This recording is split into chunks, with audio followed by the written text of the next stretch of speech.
예배드리게 돼서 반갑습니다. 우리 반갑게 같이 인사 한번 하시겠습니다. 이렇게 예배드리게 돼서 반갑습니다. 지난주 암송 말씀 우리가 반드시 암송해야 되는 말씀이죠. 같이 한번 해보겠습니다. 나의 가는 길을 오직 그가 아시나니 그가 나를 단련하신 후에는 내가 천국같이 나오리라. 욥기 23장 10절 말씀. 아멘. 본인이 암송을 하면서 그 속에서 하나님께서 내려주시는 은혜를 깨달을 때 참 감사한 일이 아닐 수가 없죠. 그래서 우리가 자꾸 말씀을 암송하면서 그 속에서 말씀하시는 하나님의 뜻을 더 깊이 깨닫게 되는 은혜가 임하시기를 바랍니다. 같이 한번 하실까요? 하나님의 약속을 누리기 위하여. 성경의 관심은 오늘 이 땅에서의 저와 여러분의 삶에 있습니다. 하나님은 언제나 우리의 삶에 관심을 두십니다. 남편과 아내로서, 직장인으로서, 고용주로서, 교인으로서, 목사로서 어떤 삶을 살아가느냐 하는 것이 하나님의 관심이자 바로 성경이 우리에게 가르치는 것입니다. 그래서 성경의 가르침은 우리가 마땅히 삶에 적용해야 되는 말씀입니다. 그 대표적인 예가 바로 오늘 본문의 말씀입니다. 오늘 본문은 아브라함이 하나님으로부터 받은 언약의 의미를 그의 삶 가운데 재현하는 부분입니다. 창세기 15장에서 아브라함이 하나님께로부터 받은 은혜가 얼마나 놀라웠나요? 하나님이 친히 그에게 오셔서 언약을 맺으셨습니다. 그리고 이렇게 말씀하셨습니다. 내가 너에게 복을 주겠다. 너에게 복을 주는 그 일에 내 목숨을 걸겠다. 이보다 더 귀한 은혜가 어디 있겠습니까? 아마 아브라함은 그 언약의 장소에 영원히 머무르고 싶었을 것입니다. 마치 변화산에서 영원히 살고 싶었던 베드로처럼 말입니다. 베드로가 변화산에서 주님의 변화된 모습과 모세와 엘리야가 주님과 함께 이야기하는 그 모습을 바라보고 어떻게 이야기했나? 누가는 그 당시의 상황을 누가복음 9장 33절에서 이렇게 묘사합니다. 누가복음 9장 33절 읽습니다. 두 사람이 떠날 때에 베드로가 예수께 여짜오되 주여 우리가 여기 있는 것이 좋사오니 우리가 초막 셋을 짓되 하나는 주를 위하여 하나는 엘리야를 위하여 하사이다 하되 자기가 하는 말을 자기도 알지 못하더라. 무슨 뜻인지 아시죠?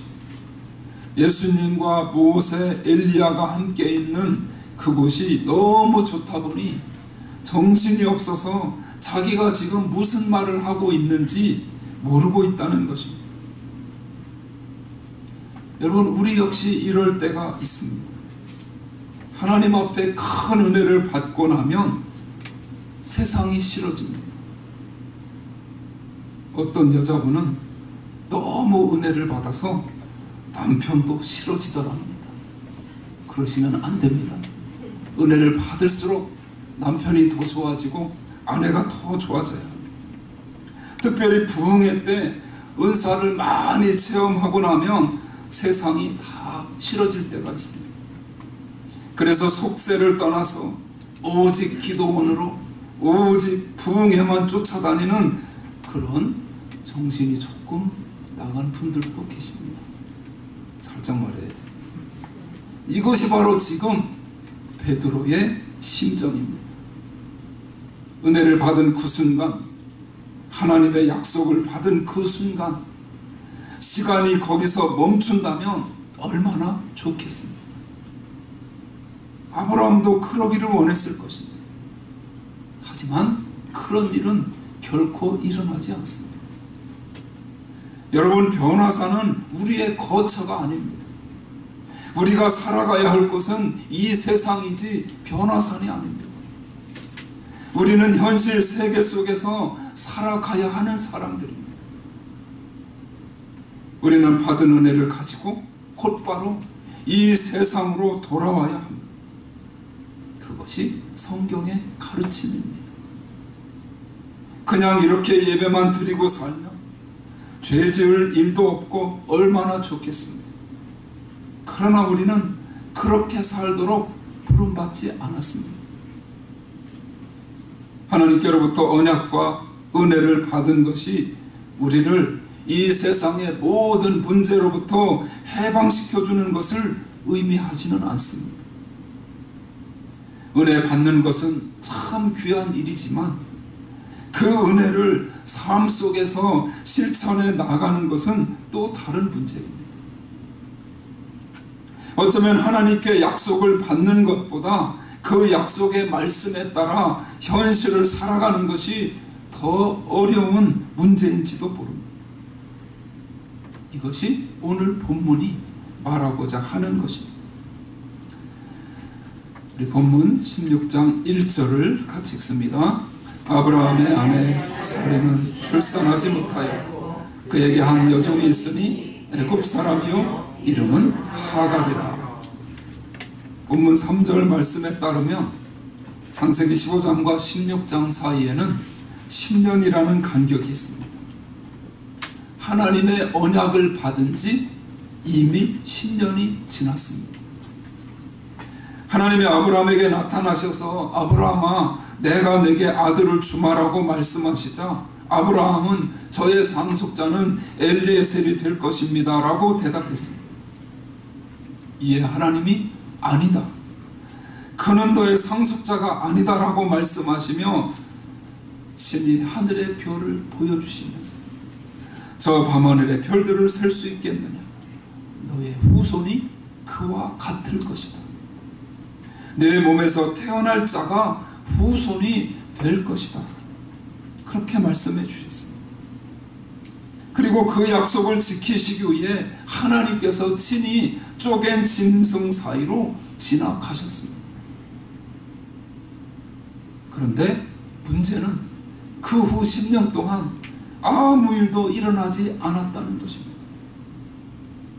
그 고통과 답답함의 시간을 한번 상상해 보십시오. 혹시 내가 꿈을 꾼 것은 아닐까? 혹시 내 행위가 잘못된 것은 아닐까? 별별 생각을 다 했을 것입니다. 여러분, 이것이 바로 변화산과 현실 세계의 차이입니다. 하나님의 언약과 삶의 현장과의 차이임을 우리는 알아야 합니다. 오늘 본문이 중요한 이유는 이 현실 세계의 어려움이 아브라함만의 이야기가 아니라 바로 저와 여러분의 이야기이기 때문입니다. 우리 역시 하나님께 아브라함보다 더한 은혜를 받은 자들입니다. 아브라함은 성부 하나님이 복을 주시기 위해 목숨을 거셨지만 저와 여러분은 그 정도가 아니라 성자 하나님이 인간의 몸을 입고 이 땅에 오셔서 십자가 위에서 우리를 위해 목숨을 버리셨습니다. 그 십자가 위에서 하나님은 우리에게 친히 이렇게 선포하셨습니다. 내가 너희의 모든 죄를 용서해 주. 과거에 지은 죄뿐만 아니라 내가 미래에 지을 죄까지 내가 다 담당했다. 내가 반드시 너에게 복을 주마. 너는 나의 백성이다. 우리는 그 언약식에 참석했고 하나님의 복을 받은 자들입니다. 그 은혜를 받던 날 우리가 얼마나 기뻤나요? 우리 역시 칼보리 산에서 떠나고 싶지 않았을 것입니다. 또한 우리는 하나님의 말씀을 받았습니다. 내 이름으로 무엇이든지 원하는 대로 구하라, 그리하면 이루리라. 얼마나 감격스러운가. 우리가 그 약속의 말씀, 그 은혜를 받은 갈보리 언덕에 영원히 머무를 수만 있다면 얼마나 좋겠습니까? 하지만 여러분, 그런 일은 일어나지 않습니다. 그 은혜의 언덕을 내려와서 삶의 세계로 돌아오면 이러저러한 삶의 문제들이 우리를 기다리고 있습니다. 바로 아브라함이 겪은 10년의 침묵의 시간입니다. 여전히 내 상황은 변하지 않고 이전 그대로입니다. 분명히 은혜를 받았는데, 분명히 약속의 말씀을 받아들였는데, 그래서 가슴이 뜨거웠는데 내 환경에는 전혀 변화가 없습니다. 육신의 병은 떠나가지 않고 사업은 여전히 풀리지 않으며 가정의 문제는 여전히 실타래처럼 엉켜 있습니다. 남편 또한 변하지 않고 자녀들도 그냥 그대로입니다. 10년 동안의 침묵입니다. 이것이 바로 우리의 삶이라는 말입니다. 이렇게 10년이 지나고 드디어 어떤 일이 일어나나요? 2절을 같이 읽습니다. 사레가 아브라함에게 이르되 여호와께서 내 출산을 허락하지 아니하셨으니 원하건대 내 여종에게 들어가라. 내가 곧 그로 말미암아 자녀를 얻을까 하노라 하며 아브라함이 사레의 말을 들으니라. 여러분, 과연 이것이 우리의 믿음의 조상 아브라함과 사레가 나눈 대화가 맞습니까? 그렇습니다. 현실 세계의 어려움이 바로 이런 것입니다. 오늘 본문은 은혜를 받는 것과 삶 속에서 그 은혜를 실천하는 것이 얼마나 다르고 어려운가를 분명하게 우리에게 보여주고 있습니다. 아브라함은 하나님의 약속을 받고 나서 자그마치 10년을 기다렸습니다. 기다리다 못한 사레가 아브라함에게 제안을 합니다. 사레의 나이 벌써 75세입니다. 당연히 경수도 끊어졌습니다. 이제는 생물학적으로 아기를 가질 수가 없습니다. 더 이상 희망이 없습니다. 그래서 어느 날 남편에게 찾아갑니다. 여보, 아무래도 나는 아닌 것 같아요. 가만히 생각해보니 그날 하나님이 내 몸에서 날짜가 후손이 되리라고 하셨는데 그게 꼭 나를 통해서 후손을 볼 것이라는 말이 아닐 수도 있잖아요. 그리고 사레가 아브라함에게 자기 여종을 내어주면서 동침하라고 합니다. 당시 풍습에 비춰보면 아브라함 시대는 본 부인이 아이를 낳지 못할 경우 남편이 다른 여자에게서 아이를 낳는 것이 관례였습니다. 대를 이어야 했습니다. 도덕적으로 문제될 것이 전혀 없었습니다. 10년을 기다리던 사레는 드디어 자기 자신을 희생하고 여종 하갈을 아브라함에게 내어줍니다. 그리고 아브라함은 그 제안을 받아들입니다. 그래서 아브라함은 하갈을 통해 이스마엘을 낳습니다. 이것이 바로 오늘 본문의 줄거리입니다. 하지만 이 이야기는 그렇게 간단하지만은 않습니다. 우리가 알다시피 이 일로 말미암아 아브라함은 개인적으로는 물론 그 후손들에게까지 큰 고통을 안겨줍니다. 이스마엘의 후손들이 바로 중동에 있는 아랍인들이죠. 오늘날 이스라엘과 아랍 사이의 분쟁 때문에 국제 정세가 늘 불안합니다. 9.11 테러도 그 연장선상에 있다고 보면 되겠죠. 그래서 제3차 세계대전이 중동에서 발발할 것이라고 예견하는 학자들도 있습니다. 이삭의 후손들이 바로 지금 이스라엘 사람들입니다. 도대체 아브라함과 사레가 잘못한 것이 무엇인가요? 그들은 기다릴 만큼 기다렸고 최선을 다했습니다. 바로 여기에 우리가 귀를 기울여야 할 중요한 진리가 있습니다. 왜냐하면 우리가 이 본문을 통해 교훈을 받지 못한다면 우리 역시 사레와 아브라함의 길을 걸어갈 것이고 그 결과는 마침내 열매를 맺지 못하는 삶이 될 수밖에 없기 때문입니다. 아브라함과 사레의 행동이 잘못된 결과를 낳은 이유는 결정적으로 이 사레의 행동이 잘못된 생각에 근거하고 있었기 때문입니다.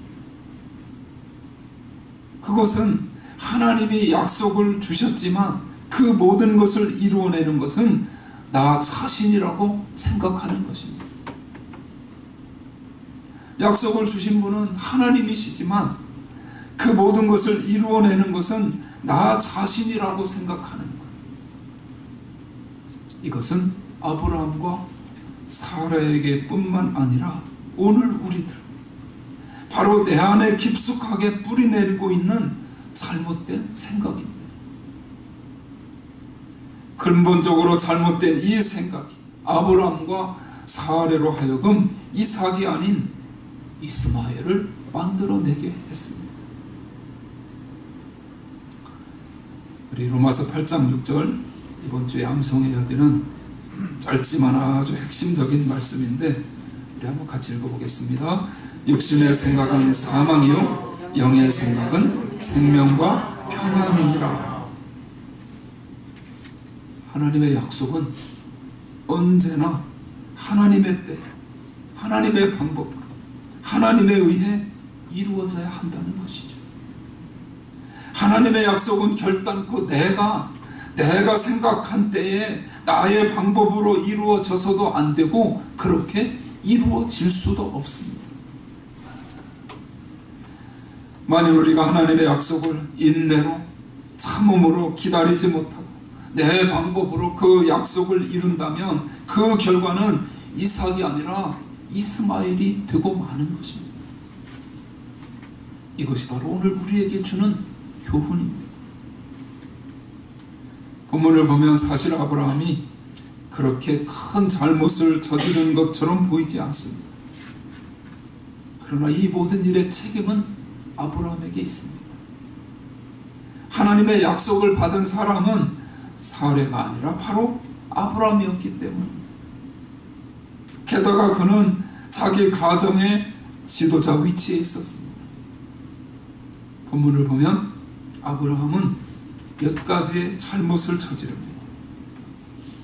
먼저 생각해 볼 수 있는 것은 아브라함은 자신보다 영적으로 미숙한 사람의 제안을 따랐다는 것입니다. 분명히 여러 가지 면에서 사레는 아브라함보다 영적인 면에서 미숙했습니다. 그런데 왜 아브라함이 영적으로 미숙한 사레의 의견을 따랐을까요? 이유는 하나입니다. 그의 마음속 깊이 개인적인 소원과 개인적인 욕심이 강하게 자리 잡고 있었기 때문입니다. 어떤 욕심인가요? 바로 아들에 대한 집착입니다. 여러분, 사탄은 우리 마음속의 집착을 귀신같이 잘 압니다. 창세기 3장을 보면 사탄은 하와가 마음속 깊이 무엇을 소원하고 있는지를 알고 있었습니다. 비록 아무에게도 말하지 않았지만 하나님 없이 자기 마음대로 살고 싶다는 이 하와의 생각을 사탄은 미리 알고 하와에게 접근해서 하와를 실족시키고 맙니다. 오늘 아브라함도 마찬가지입니다. 아브라함은 하가를 취하는 것이 하나님의 방법이 아니라는 것을 분명히 알고 있었습니다.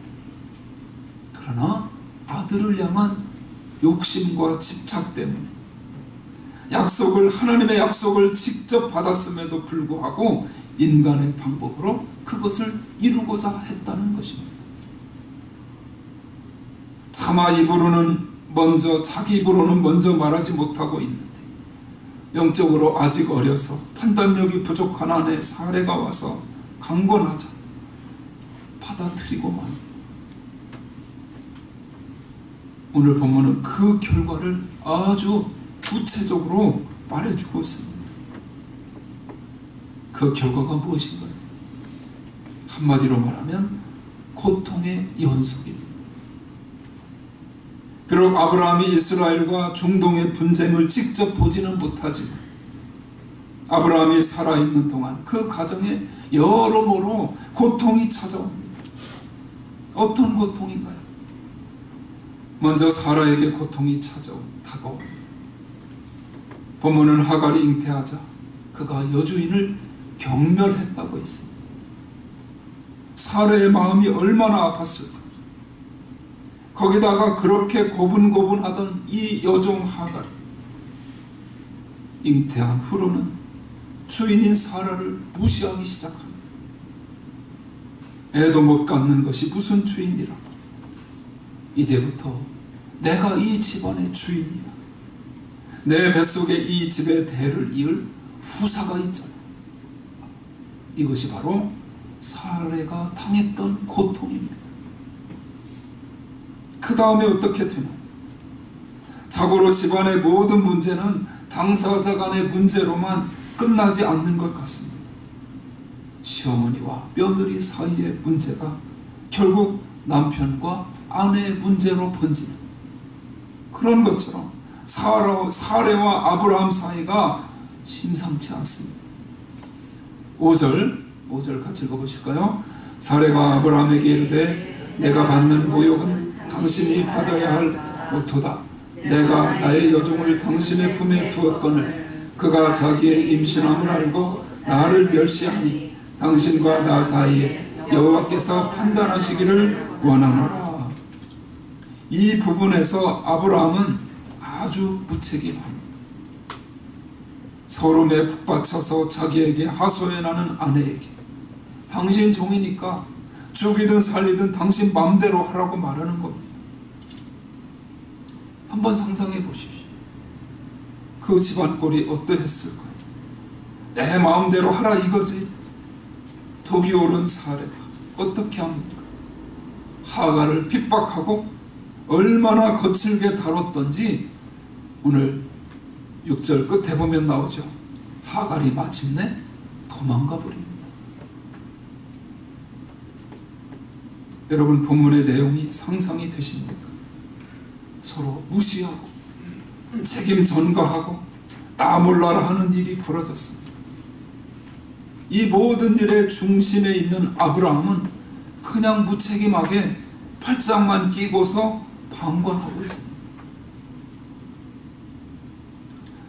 성경은 지금 세상 가정에서도 일어나서는 안 될 일이 믿음의 조상 아브라함의 가정에 일어났다고 말씀합니다. 도대체 성경은 우리에게 무엇을 말하고자 하는 것일까? 아브라함의 가정에서 일어난 모든 일은 바로 육신의 생각을 쫓은 결과입니다. 그리고 그 은혜를 받는 것과 그 은혜의 약속을 현실 세계에서 누리는 것과는 큰 차이가 있습니다.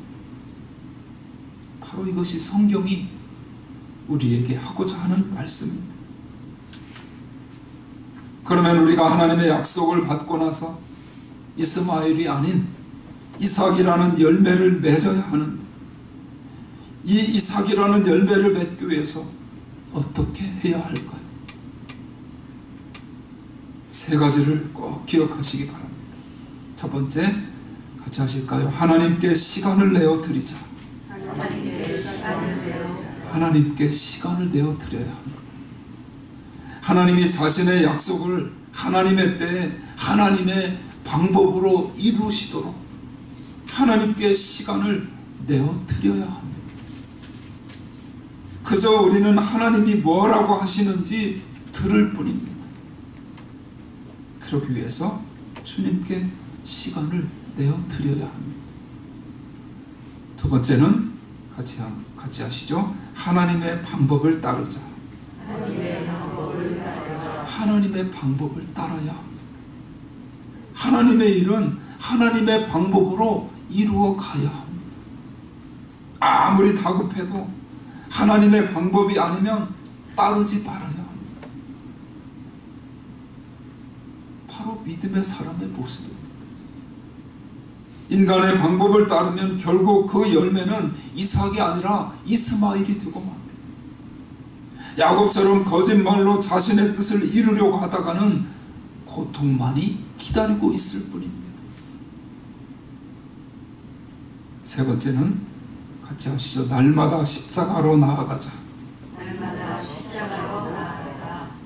우리가 엄청난 복을 받았다고 해도, 엄청난 은사를 받았다고 해도, 그리고 과거에 하나님께 얼마나 큰 약속을 받았든지 간에 그 약속이 우리의 삶에 이루어지기 위해서는, 이루어지기까지는 많은 인내와 고통을 필요로 한다는 것을 우리는 기억해야 합니다. 그런 면에서 아브라함이 이 일에 실패했다면 하물며 우리는 어떻겠습니까? 본문이 무엇을 말하나요? 우리 안에는 하나님의 약속을 누릴 만한 능력이 없다는 사실입니다. 그러므로 우리는 매일매일 십자가 앞에 나아가야 하는 것입니다. 비록 하나님께 약속을 받았지만 현실 세계로 돌아와 하나님의 때와 방법을 기다리지 못하고 내 방법으로 뛰어다니다 보면 결국 남는 것은 엉겅퀴밖에 없습니다. 이스마엘밖에 남지 않는 것입니다. 사랑하는 여러분, 그런 의미에서 날마다 주님과 교제하시기를 바랍니다. 말씀을 통해, 찬양을 통해 주님께 가까이 나아가시고, 주님이 우리의 마음의 문을 두드릴 때 마음 문을 활짝 열으시고 주님을 맞이하시며 주님과 하나 될 때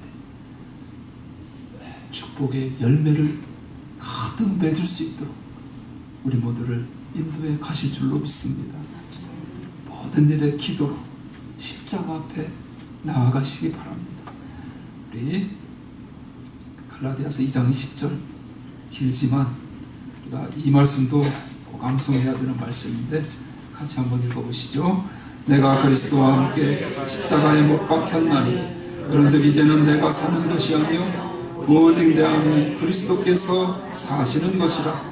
이제 내가 육체 가운데 사는 것은 나를 사랑하사 나를 위하여 자기 자신을 버리신 하나님의 아들을 믿는 믿음 안에서 사는 것이라.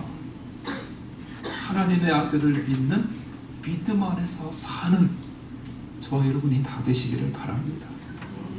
우리는 부족하고 연약합니다. 매일 십자가 앞에 나가 하나님의 뜻 앞에서 우리의 잘못을 회개해야 합니다. 그래서 우리의 삶을 올바로 조율하지 않으면 불협화음만 낼 수밖에 없습니다. 그러므로 하나님께 시간을 내어드리고 하나님의 방법을 따르며 날마다 십자가 앞에 나아가 하나님의 약속이 이스마엘이 아닌 이삭으로 열매 맺게 되시기를 주님의 이름으로 축원합니다.